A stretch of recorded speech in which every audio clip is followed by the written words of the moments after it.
arena. Situation update, please. Getting visuals now, Captain.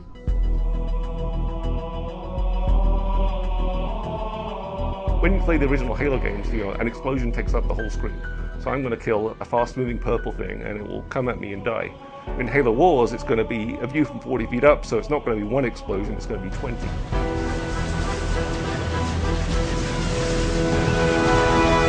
One of the things we want to do with Halo Wars was tell the Halo story, show the Halo universe in a different way, and actually bring strategy gaming to the console. In Halo Wars, you get to control everything. All the grunts and elites and brutes and choppers and ghosts and banshees and all these really cool vehicles, plus a lot of the stuff we've added. Control heroes, you get to control Spartans, you get to control small armies of Spartans.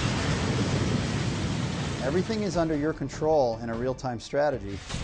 We wanted something that the fans could see the things that they know and love from a different perspective.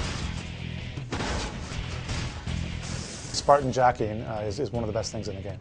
They jump on top of the enemy tanks and they beat the crap out of the tank, they rip off the hatch, they toss out the driver, they hop inside and they take over that vehicle. And people are used to seeing that from a first-person shooter standpoint, where everything's very large. Well, we have all that same detail in Halo Wars. Some of the battles in the game are small, and some of the battles in the game are really big. What's cool about that, at least in the campaign, is that's based on how you play.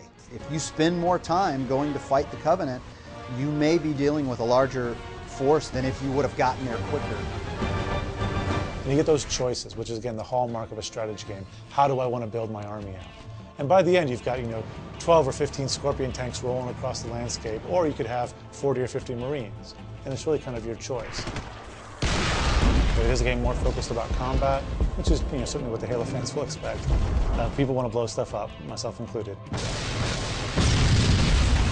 It's a console game. Stuff blows up really, really well in Halo Wars, but there's also a game where you have to think. The new part of this game is, for a lot of people, is actually playing an RTS. In the FPS game, you're just using one single weapon and one single tactic. In our game, you actually have to employ multiple strategies on the screen at the same time. You're the general, training units and using those units to accomplish the mission. Commanding your armies, you're commanding your resource gathering or your economy. You manage resources, which you buy that army with, and you actually use those resources to upgrade and change your army to form a strategy that you will hopefully win with.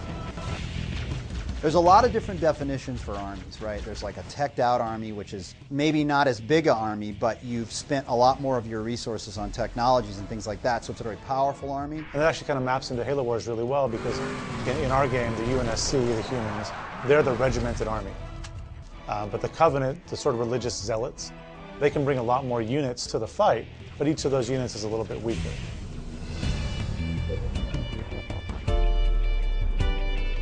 Halo Wars is a game about bases. It's a strategy game. I have to have a good base of operations, otherwise I can't field a very good army. You start with just one unit or a base, and by the end of the game, you've got an army of 240 infantry or 5 Scorpion tanks, or choose to upgrade them and make your current Scorpions even better. It's a lot of fun to be able to do that. I'm actually very happy with the way we've been able to represent all the economic decisions in Halo Wars. They're faster, it's easier to do. I'm not managing 75 villagers chopping down trees, but the depth is still there. We didn't want people digging in the dirt. We felt that was not what a console player really wanted to do. We wanted the focus to be on combat. It's quick, it's easy to play, but it's very simple. I bounce back to my town, I get the supply pad upgrade, I'm back to the fight. It's just that long scale look at the actual war. It's not one v many, it's many v many. It's a fast-paced game. It's an adrenaline rush from the word go, but it has that strategy aspect to it that people haven't seen in the Halo universe before.